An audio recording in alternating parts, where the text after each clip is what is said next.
And welcome back, everybody. Thanks for sticking with us. Frank Tomaino is our guest. Frank, of course, longtime writer at the Observer-Dispatch, and all these past years he's been specializing in history. Thank goodness he's been doing that. Do you have any idea of how much you've written over the years, Frank? Me? Yeah. Well, I would say thousands of photos, because 50 years, just about one a week. Not all, sometimes you miss. It's got to be millions of words. Yeah, I mean, yeah. And you've got most of what you've written, right? I mean, your mom mom used to save your stuff. Yeah, and what I do now, on This Week in History that started in '86, I've got every one, mainly because, and the photos, and sometimes you don't like to repeat, although now I'm getting to the point, you run out of, unless someone contributes a photo, sometimes you use one that you used 30 years ago. You figure there's a new generation, and I used one a while back on the old Armory and Young's Mammoth Bakery on Bleecker Street, about where the Utica School of Commerce was, at the foot of Charlotte Street. Two huge buildings, the State Armory. Whereabouts was that now, the State Armory? I'm on the north side of Bleecker at the foot of Charlotte. Okay. Yeah.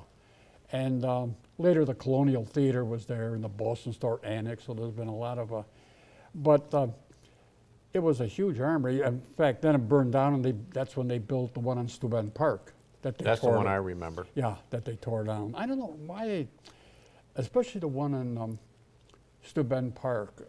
Some of these buildings are falling apart, but it's too bad they don't save them. I know in Ogdensburg, they've got a State Armory identical to the one that was on Steuben Park.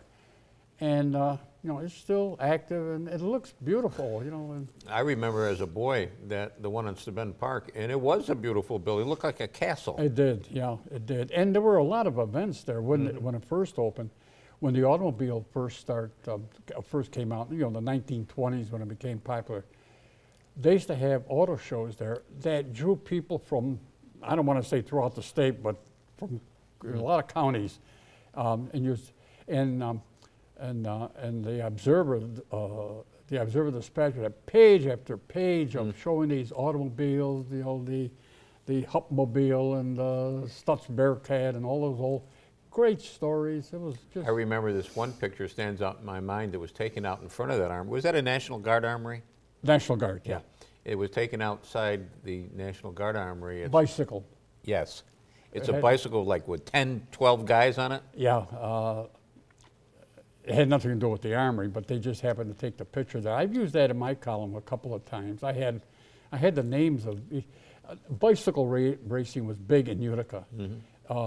At the turn of the 20th century, you had big races, and it would attract thousands of people along Columbia Street, Lafayette, Genesee Street, and so that was pretty big. And this one,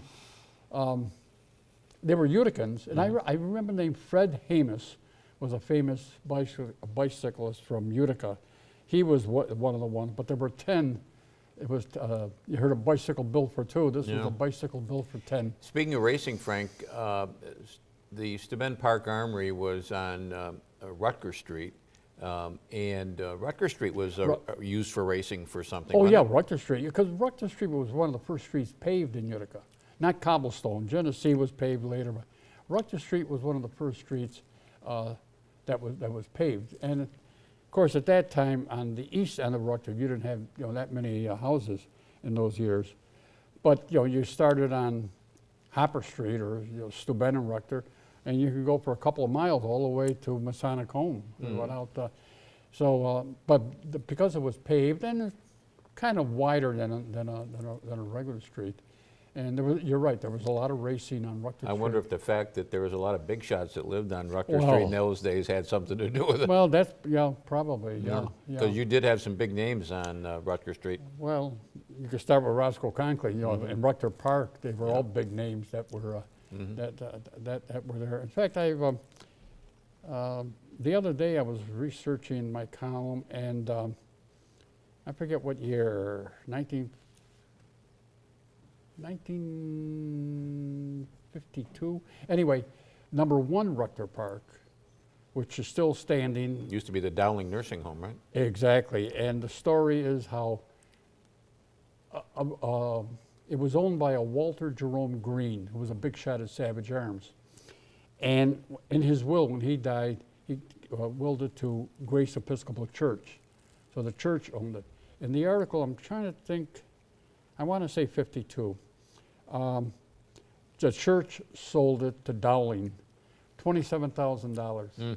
Sold it, and Dowling said, "I'm going to build a nursing home there," and they said, nursing homes were needed at that time, and they built. We never even got into. We were going to talk about movies. We never even got there. So you'll have to come back again if you will.